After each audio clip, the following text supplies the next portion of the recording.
고분자 블렌드를 사용해서 제조한 전기 발광 다이오드와 레이저에 있어서 여기 에너지의 전달 현상을 어떻게 이용하느냐에 대해서 제가 그동안 2, 3년간 연구한 결과를 요약해서 말씀드리도록 하겠습니다.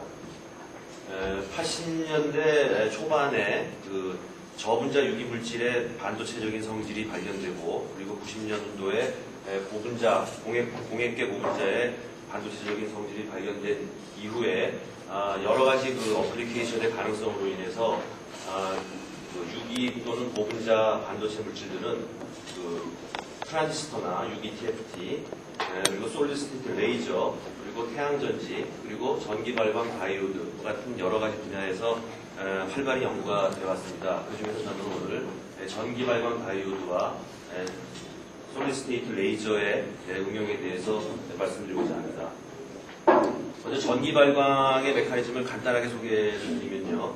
가장 간단한 전기 발광 소자는 캐소드와 애노드, 그리고 사이에 발광층이 있는데, 캐소드 양단에 전기장을 가하면 캐소드에서 전자가 주입이 되고 애노드에서 전공이 주입이 되고, 두 가지가 만나서 엑시톤이 형성이 되고, 그것이 그라운드 스테이트로 떨어지면서 빛을 내는 현상이 전기 발광입니다. 그걸 다른 식으로 표현하면은 음극 쪽에서 전자가 주입이 돼서 레디컬 애나이온이 형성이 되고, 그 다음에 애노드 쪽에서 전자가 빠지면서 레디컬 캐타이온이 형성이 된 뒤에 그 두 가지가 만나서 싱글렛 엑사이티드 스테이트를 형성을 하고, 그것이 그라운드 스테이트로 떨어지면서 빛을 방출하는 그런 과정입니다. 그래서 일렉트로 루미네센스라는 것은 한마디로 전기 에너지를 빛 에너지로 바꾸어주는 그런 공정인데, 1982년에 저분자 유기물질에서 이 현상이 발견이 되었고, 90년에 고분자에서 이러한 현상을 발표를 했습니다. 그런데 아까 말씀드린 바와 같이 전공과 전자의 주입이 밸런스를 이루어야 되는데, 대개의 소자에 있어서 워크 펑션이라든지 이런 밸런스의 문제 때문에 그게 잘 맞지 않습니다. 그래서 대체적으로 소자를 만들 때에는 그 전자 수성층과 전공 수성층, 그리고 버퍼 레이어, 이런 여러 가지 레이어들을 적층을 시켜가지고서 소자를 만들게 됩니다. 먼저 그 저분자, 유기물 저분자로 만든 LED와 고분자로 만든 LED를 비교를 해보면은 서로 장단점은 있습니다만은, 고분자 쪽의 장점을 중점으로 말씀드리면은, 고분자 같은 경우에는 분자 설계 기술에 의해서 정자 수송 그룹이나 전공 수송 그룹을 발광 그룹과 한꺼번에 섞어서 만들 수가 있기 때문에 층수를 좀 줄일 수가 있고요. 그리고 가공하는 방법에 있어서 레이저 인듀스드 서멀 이미징이라든지 이 잉크젯 테크놀로지를 통해 가지고서 비교적 간단한 방법으로 넓은 면적을 할 수가 있고요. 그리고 구동 전압이 약간 낮아지고 소비 전력도 좀 낮아지는 장점을 가지고 있습니다.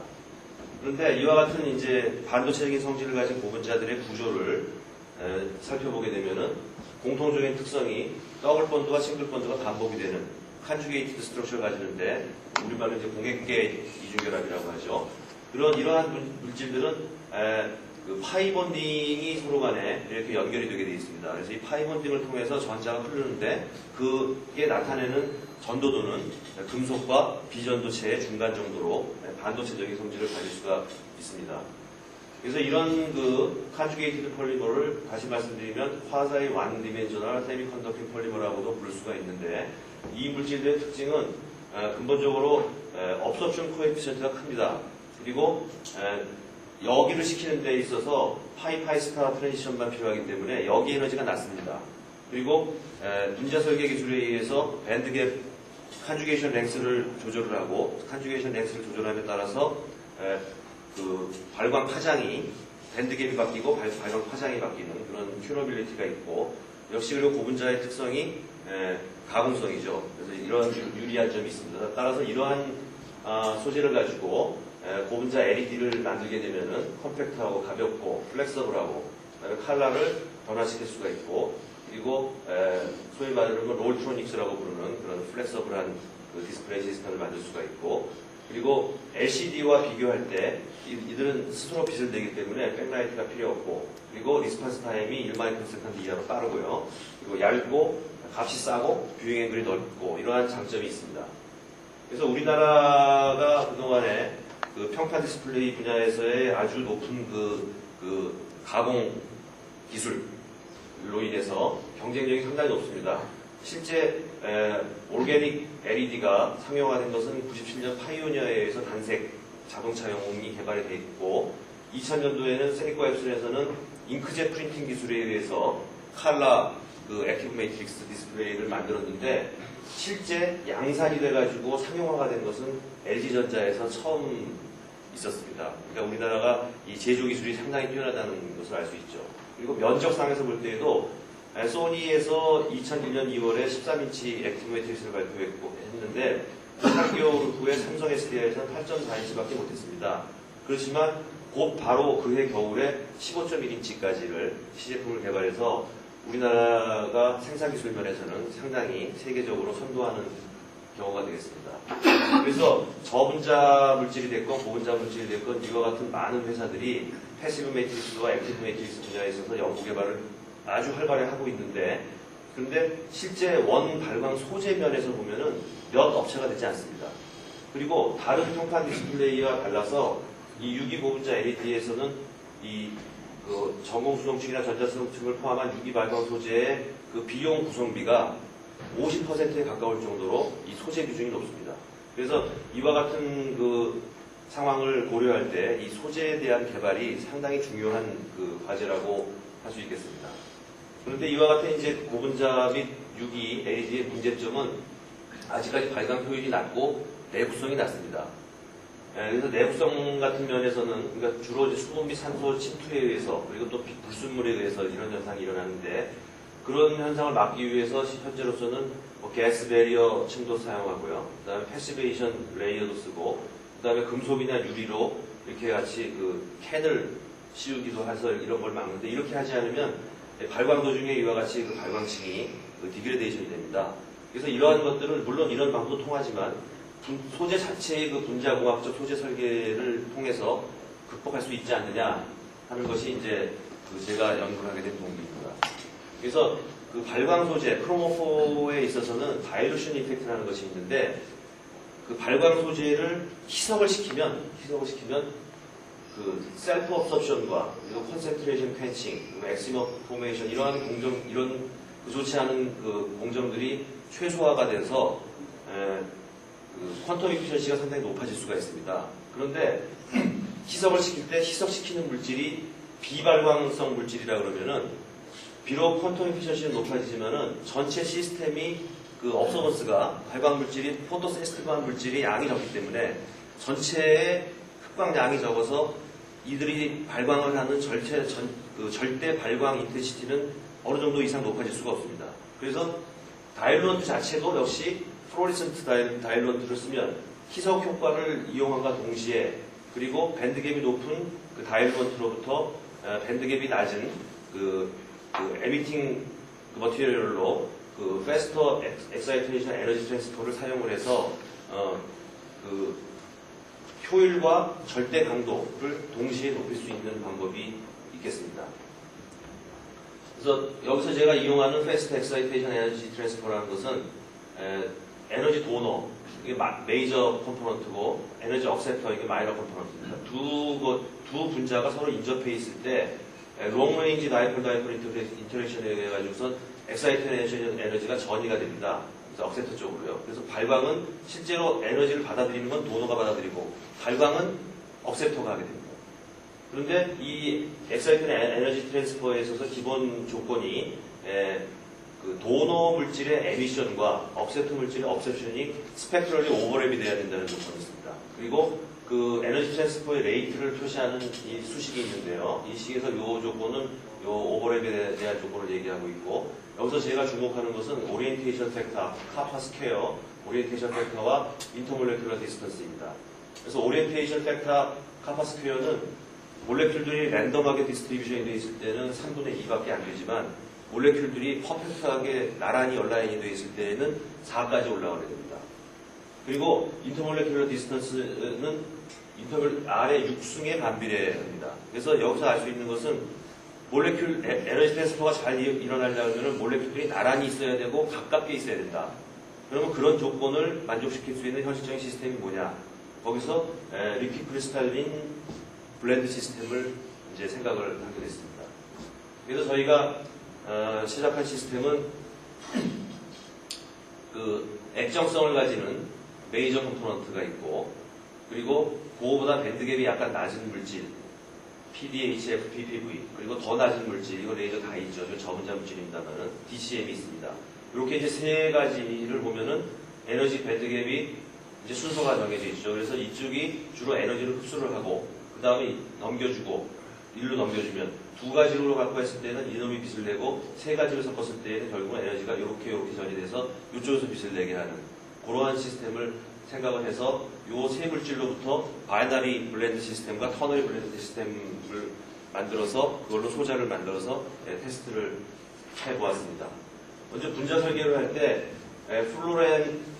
플로렌 그 베이스트 그 발광 물질이 있고요. 여기에다가 그 액정성을 부여하기 위해서 폴리에스터 플렉서블 스페이서 그룹을 붙였고요. 그리고 첫 번째 억셉터로서 사용된 이 물질은 요 업소빙 도너와 이 발광 파트가 같습니다. 그래서 두 가지의 미서빌리티를 최대화하기 위해서 이런 그 구조를 디자인을 해서 설계를 한 것이죠. 그래서 아까 말씀드린 요 세 가지 컴포넌트에서 편의상 요거를 이제 A, B, C라고 부르겠습니다. 그 에너지 밴드갭의 순서에 따라서요. 그랬을 경우에 먼저 A와 B 바이너리 블렌드의 특성을 보면은 거의 B 물질이 10% 들어갔을 때까지 액정성을 유지를 합니다. 그러니까 두 물질이 상당히 그 미서빌리티가 좋고요.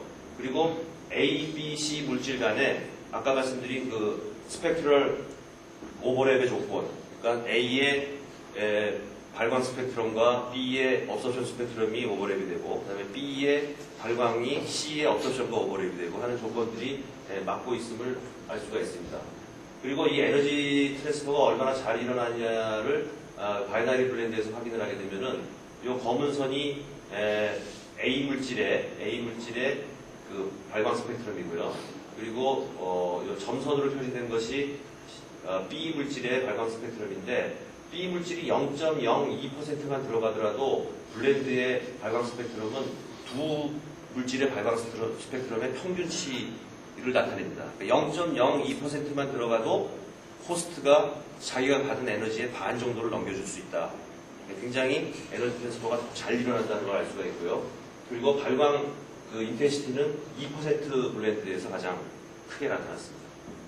그래서 에너지 전달이 얼마나 잘 일어나는지를 다시 한번 컨펌하기 위해서 타임 코릴레이티드 포톤 카운트, 싱글 포톤 카운팅 스타디를 했는데, 이것은 뭐냐면은 그 에너지 업소빙 도너 물질의 발광이 얼마나 빨리 소멸하느냐를 체크를 했습니다. 도너가 혼자 있을 때에는 그 도너의 에미션이 이렇게 서서히 이제 감소를 하게 되는데요. 블렌드 상태에서의 도너 에미션은 이렇게 빨리 감소합니다.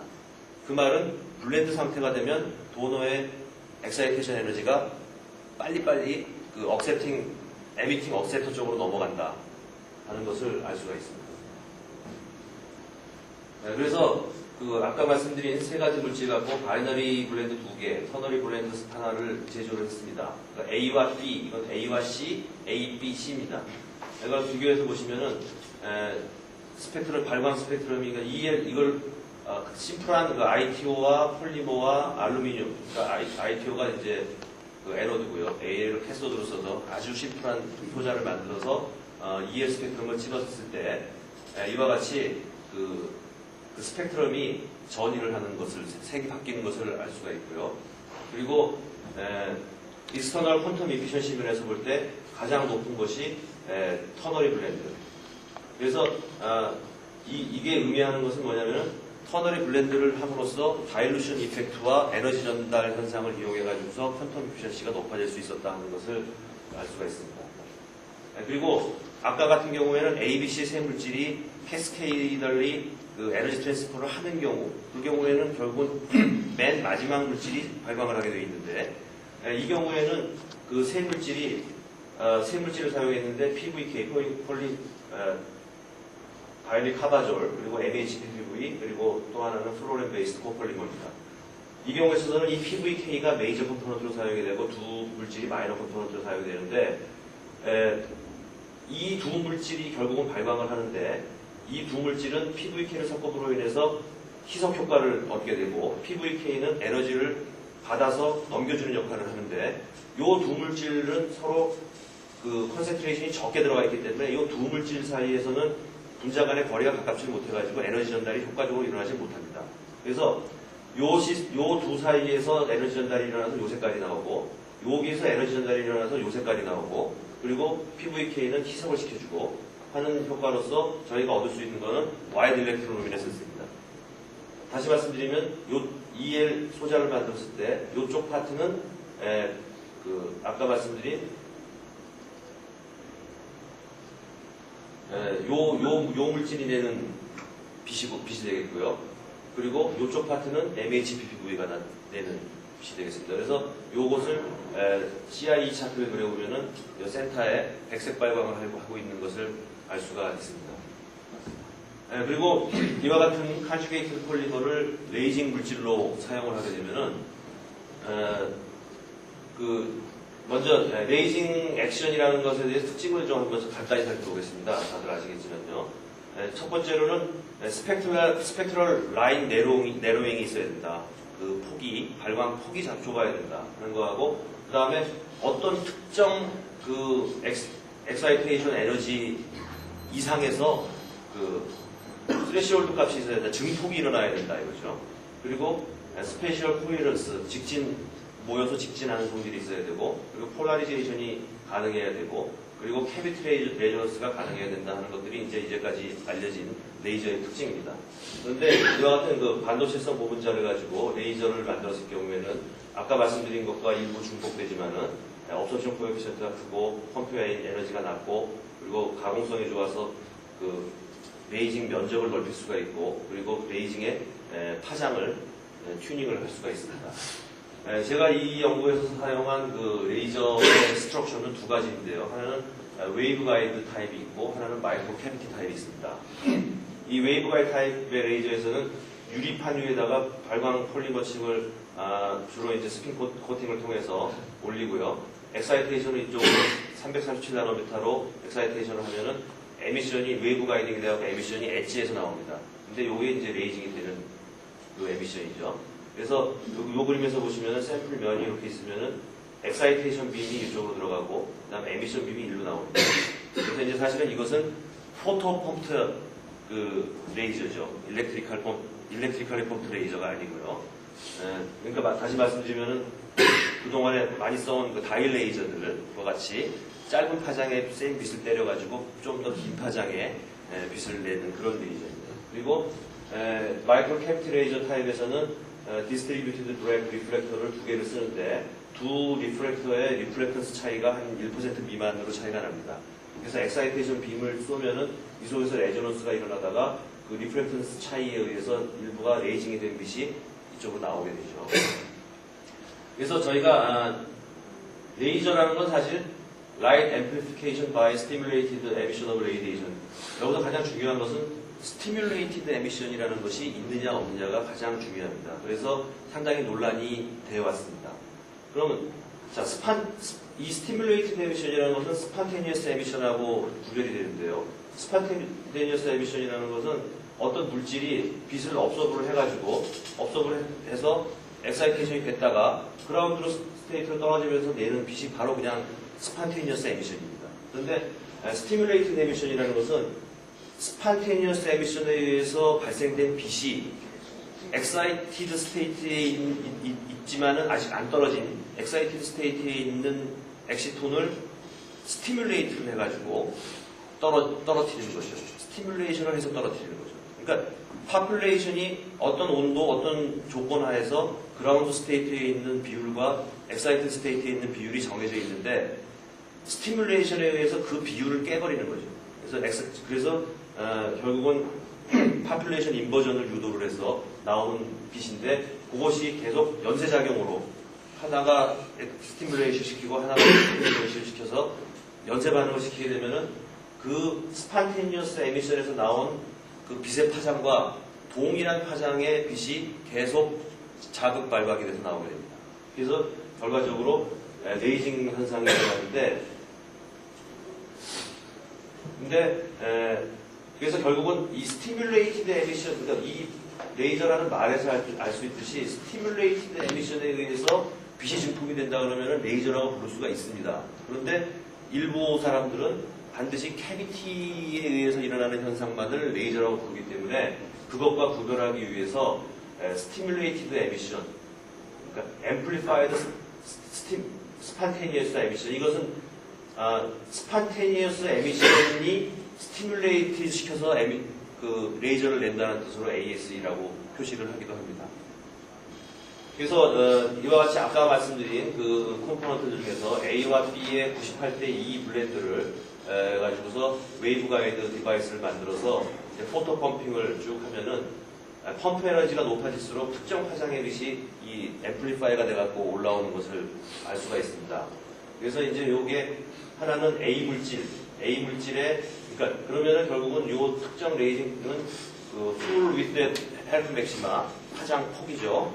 그 발광 폭이 이제 줄어들기 시작하는데 발광 폭이 줄어들기 시작하는 점이 이제 레이징 현상이 일어나는 부분들입니다. 여기 보시면은 A 물질만 가지고 있을 때는 이와 같이 높은 에너지에서 그 레이징 현상이 일어나고 그 다음에 B만 가지고 있을 때도 이와 같이 높은 데서 나타나는데 A와 B의 블렌드 물질을 사용하면 이 레이징 스레시홀드 에너지 값을 상당히 낮출 수가 있습니다. 왜냐하면 발광 효율이 퀀텀 이피션시가 올라가기 때문에 적은 스티뮬레이션 에너지 가지고 할 수가 있습니다.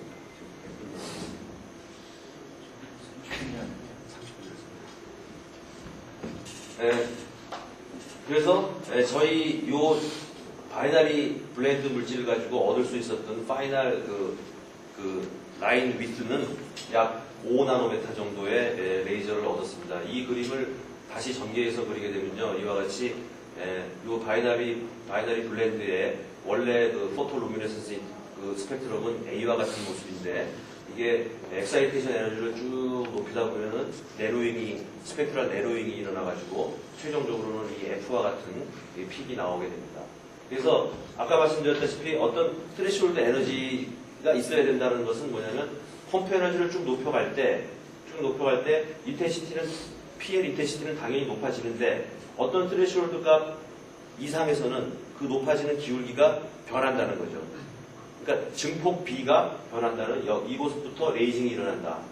그래서 지금 A 물질, B 물질, 그리고 A와 B의 바이너리 블렌드, 그리고 A, B, C의 터너리 블렌드를 쭉 사용해서 한 데이터를 보시면은 A, B 바이너리 블렌드를 가지고 사용했을 때 여기서 약 20나노줄 per 스퀘어 센티미터 per 펄스의 스페셜 값을 나타냈는데 이것이 그 발표된 값 중에서 가장 낮은 값을 속하고요. 그리고 그 레이징 파장을 볼 때 A 물질, 그리고 A와 B의 바이너리 블렌드, 그리고 A, B, C의 터너리 블렌드를 보시면은 여기서 이렇게 파장을 우리가 변화시킬 수 있다는 것을 알 수가 있습니다.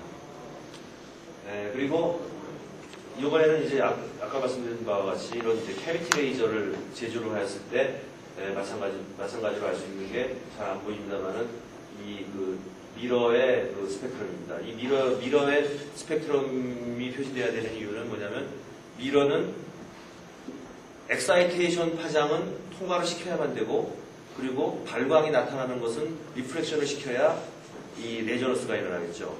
근데 두 미러의 리프렉턴스 차이는 약 1% 이하 정도는 있어야 됩니다. 그래서 이 블렌드의 이 경우에 캐비티 레이저를 만들었을 때 이 블렌드의 그 PL은 이와 보라색 점선과 같이 넓은데 레이징 스펙트럼은 이와 같이 날카롭게 나오는 것을 알 수가 있습니다. 그래서 이 바이너리 블렌드의 경우에는 아까 마이크로 캐비티 레이저를 만들었을 때 처음에 웨이브 가이드 레이저보다 더 낮은 레이징 스레시홀드 값을 얻을 수가 있었고요. 그리고 바이너리 블렌드와 터너리 블렌드의 경우에 이와 같이 에너지 전달 현상에 의해서 그 발광 파장을 바꿀 수가 있었습니다. 그래서 그 그림을 그 스펙트럼을 확대를 한 것인데요. 스레시홀드 값 이하로 여기시켰을 때와 스레시홀드 값 이상으로 여기시켰을 때 스펙트럼 두 개를 지금 비교를 해보면은 지금 그 스레시홀드 값 아래에서 예를 들어 0.8 나노줄을 쐈을 때하고 11 나노줄을 쐈을 때 이때는 이게 이제 발광 여기 강도입니다. 여기광의 강도인데 약 한 10몇 배 정도 되죠. 그런데 이 피크의 그 인텐시티 차이는 170배. 그러니까 여기광의 인텐시티 차이는 10여 배인데 발광 인텐시티는 170배. 그래서 그 이 파장이 앰플리피케이션이 됐다 하는 것을 나타낼 수가 있습니다. 그래서 그동안에 이 컨주게이팅 폴리머를 가지고 여러 사람들이 이 레이저를 웨이브 가이드 타입과 마이크로 캐비티 타입, 그리고 뭐 솔루션 캐비티, 그리고 뭐 스캐터링 미디어 타입, 포토닉 크리스탈 타입 여러 가지를 해서 발표를 했는데, 저희가 발표한 값이 웨이브 가이드에서는 20나노줄, 마이크로 캐비티에서 3나노줄, 그리고 라이니스는 5나노미터, 4나노미터 해서 그동안에 발표된 값 중에서 가장 많은 값을 저희가 발표할 수 있었습니다. 그리고 마이크로 캐비티 레이저에 있어서 그 레이저의 라인 위스를 어떻게 에스티메이션 할 수가 있느냐. 이것은 이제 피네스라고 하는 그 수식이 있는데요. 이것은 이제 얼마나 이 숫자가 높으면은 파인하게 나온다는 뜻인데, 여기서 이제 감마라는 게 있고, 오버롤 인텐시티 어테뉴에이션 벡터인데, 이와 같이 표현이 됩니다. 이것은 두 미러의 이제 리프렉턴스고요. 그리고 알파는 이제 업소션 코에피션트, 그리고 그 캐비티 사이의 거리가 있는데, 저희 시스템을 계산해보면 F가 126이 나오고, 그리고 그걸로부터 라인 위스를 역사하면 약 3.9가 나오는데, 저희가 실제적으로 얻은 게 약 4.12 나노메타의 라인 위스를 얻었습니다. 그리고 이 경우에는, 이거 죄송합니다. 잘못했습니다. 이거 마이크로 캐비티가 아니고 웨이브 가이드인데요.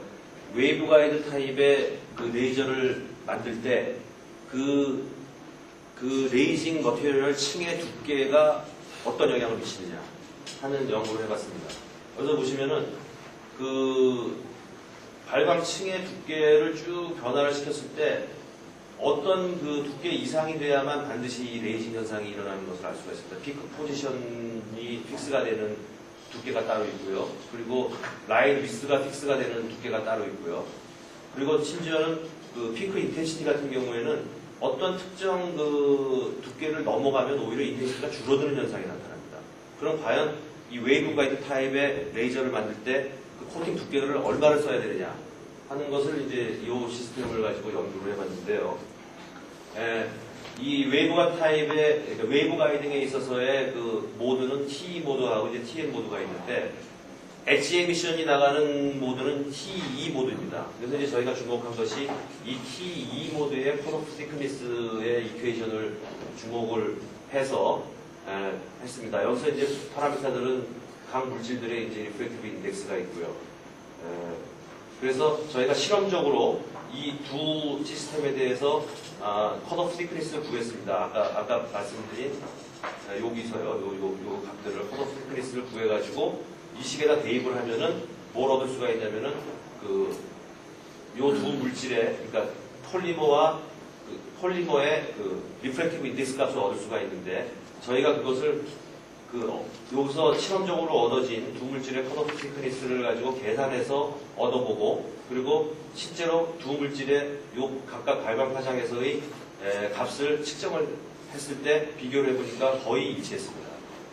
그래서 결론적으로 컷오프 시크니스에서 라인 위스가 가장 낮고, 그리고 인텐시티도 가장 높다. 그래서 포토 펌핑에 의한 그 레이저를 만들 때의 옵티멀한 시크니스는 TE 모드의 컷오프 시크니스로 만들어야 된다는 것을 저희가 알아냈습니다. 시간 관계상 서머리는 생략하도록 하겠습니다. 방청해 주셔서 감사합니다.